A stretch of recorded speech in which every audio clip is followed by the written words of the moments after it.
মাধ্যমিক পরীক্ষার প্রথম দিনই পরীক্ষা চলাকালীন অসুস্থ হয়ে পড়লেন রাজগঞ্জ এমএন হাই স্কুলের এক ছাত্রী। জীবনের প্রথম পরীক্ষা দিতে এসেই বাধল বিপত্তি।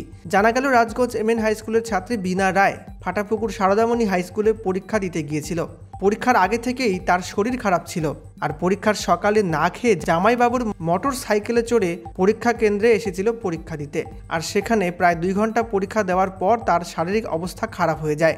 এরপর স্কুলের শিক্ষিকা রাখি প্রামাণিক অ্যাম্বুলেন্সে করে রাজগঞ্জ গ্রামীণ হাসপাতালে ভর্তি করে। প্রাথমিক চিকিৎসা দেওয়ার পর সেখানেই স্পেশাল কেয়ার রুম থেকে বাকি পরীক্ষা দেয় বীণা। এই ব্যাপারে বিএমওএইচ রাহুল রায় জানান, আপাতত ওই পরীক্ষার্থীকে অবজারভেশনে রাখা হয়েছে। তো ওই রাত্রে একটু জ্বর ভাব ছিল, তারপরে ওই অবস্থায় গেল পরীক্ষা দিতে।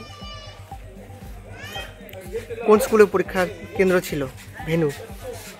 পরীক্ষা যে দিতে গেছে ওই যে ফাটাপুকুর সারদামণি রাজগঞ্জ এমএন হাই স্কুলের ছাত্র।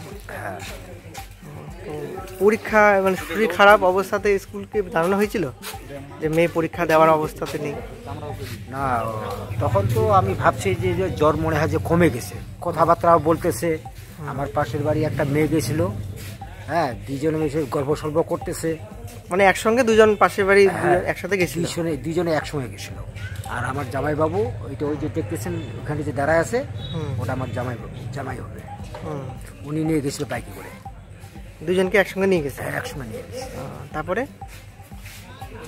তো আমি তো বাড়ি অন্য তালে আছি, গরু বাছুর কাজের তালে আছে। তারপর গেলাম গরু বাড়ি থেকে আসলাম, খাওয়া দাওয়া করলাম। তারপরে আমার ছেলেটা বললো কি যে এরকম বীণার অসুবিধা, হঠাৎ করে জ্বর, মাথার ব্যথা, মোয়াডাঙ্গিতে বলে ভর্তি আছে। আপনার নাম? খগেশ্বর রায়। আপনাদের বাড়ি? আর পরীক্ষা দিতে পেরেছে আজকে? হ্যাঁ, পরীক্ষা শুনলাম তো, পরীক্ষা বলে দিচ্ছে। ওখানে দিয়েছে?